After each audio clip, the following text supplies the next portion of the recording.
This wasn't just a win. This was total domination. Chelsea 7, Port Vale 0 or Port Vale Niot. But before we proceed, do well to tap the like button, tap the share button, and also subscribe to this YouTube channel because we give you trending football updates and 100% Chelsea. Wow, what a beautiful game from the Chelsea players. This game was something else. As expected. We expected these results. Take it or leave it. We expected Chelsea to dominate this game like this. But not to this extent where they have to be beating Port Vale 7-0. At least 3-0, 4-0 was fair enough. But extending it to 7-0, that was a total domination in addition of embarrassment.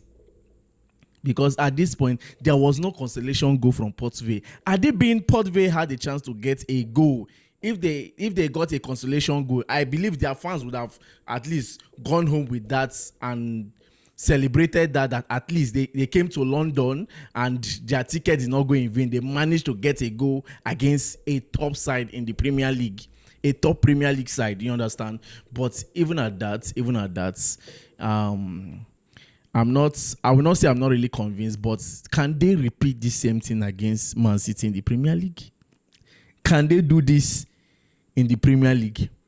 Look at the free flow of football they play today. Look at the attacking pressure. Look at the way they press Port Vale.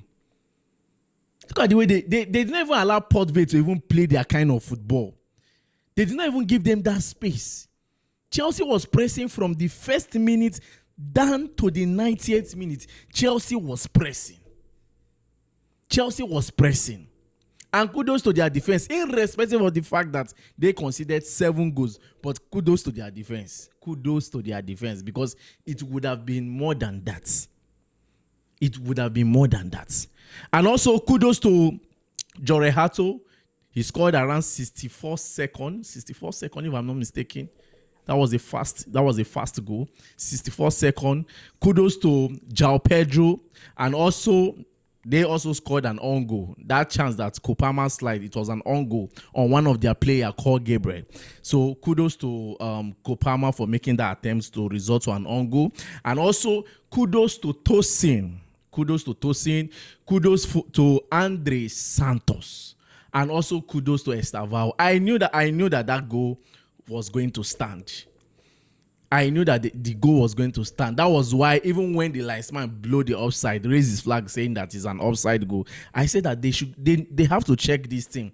That if they check this goal very well, this goal is supposed to stand. And that was it. The goal stand. The Estavao goal, it stand.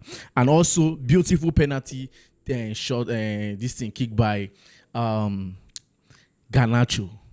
Had it been Palmer was still in this game, I bet you that would have been Palmer's slot to get a goal in this game. But in all, they played very, very well. This is what we want from these boys. Whether you like it or not, this is the kind of things we love to see. This is the kind of things that give the fan base joy. But like I said, it's not about doing it against Port Vale. It's about doing it against Man City. Manchester United, I'm not saying that scored them 7 or 4 or 10. But look at the system. Look at the way we played today. Look at the free flow football today. Look at the breaking passes which our CBs are giving. Most especially from Tosin. Line breaking passes. He was doing it. Look, all of them, they were just spot on today. But can they be spot on against top Premier League teams? Can they be spot on against other teams? In short, the remaining games that we are going to be playing in the Premier League to secure our spot in the Champions League, can they be spot on like this? That is the question I'm asking. Normally, we are supposed to beat Port Vale. That is why you see that the speculation, the rumor circulating around the FA Cup tie, the moment they saw Arsenal facing Southampton, and they said that whoever win between Arsenal and Southampton will face Chelsea, whoever win between Chelsea and Port Vale, people has already predicted that Chelsea and Arsenal will still face a game. And looking at it, it's turning out to be true. We are still going to face Arsenal again this season.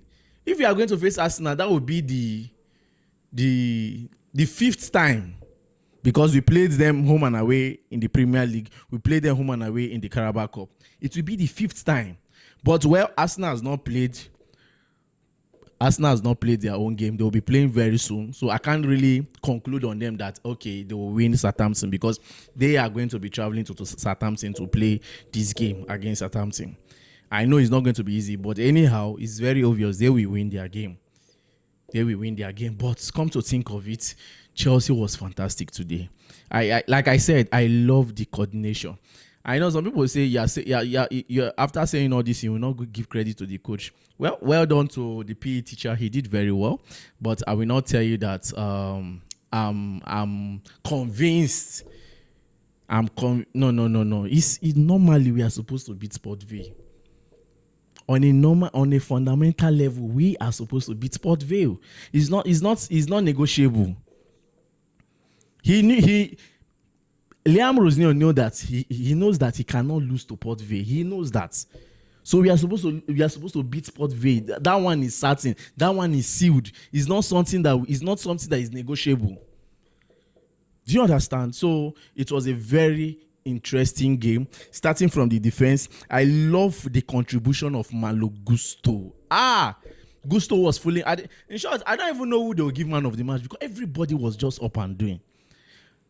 Malo Gusto was fantastic. Most of the balls that we are penetrating to inside that 18-yard box, he was fully involved. Kudos to Fofana and Tosin. They were coordinated today.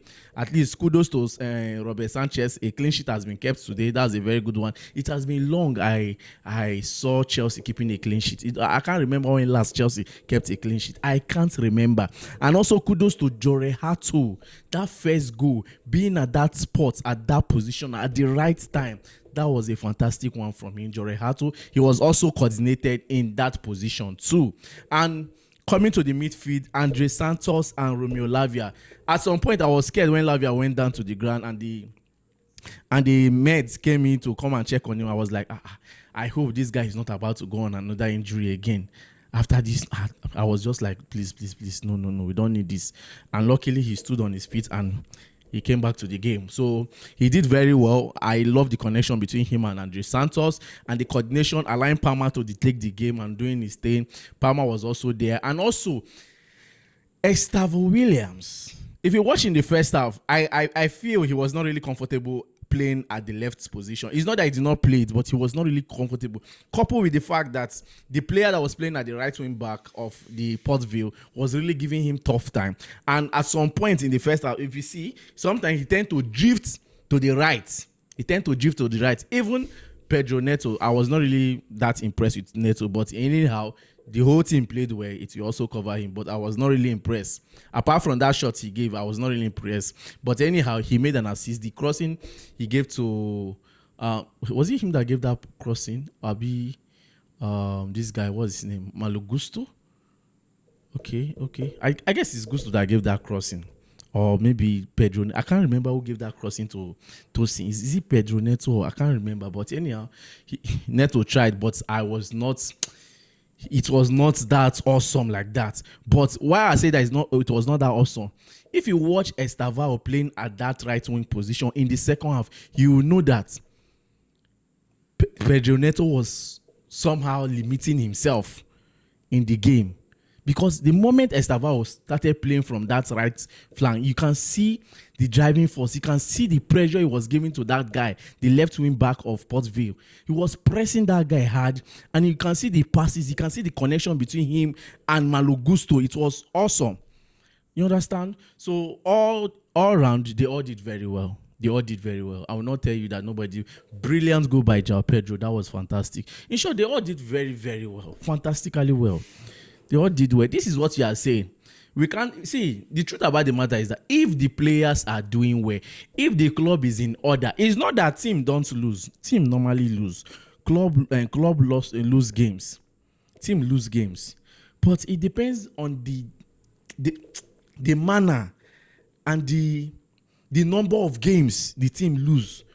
Else, normally, if Chelsea lose today, maybe Chelsea will win their next 3 games. It's understandable. But you lose today, lose the next day, and these losses that you are getting, these are crucial losses. These are losses that slow down our ego, like losing out of the Champions League,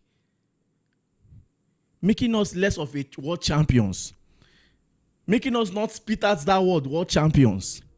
You understand? But whichever one, the tactical view of the game, the way Liam Rosenior set up the boys, and the way they press Port Vale, it was interesting.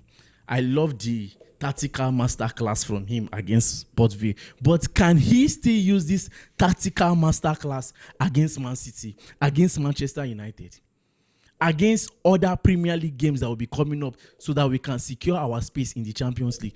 If he can use this pattern and face Man City, I tell you the truth, if we play Man City like this, I can tell you it's not going to be easy. Man City is not going to come to Stamford Bridge and find the game easy. But if we should play the regular, sit back, play with the goalkeeper, then the CBs have more touches than the attackers, then we are in trouble. Because you know Man City football, they tend to play more of attack than defense. So that was a very interesting game, and I love every bit of it. Thank you very much, and don't forget to like, share, and subscribe for more.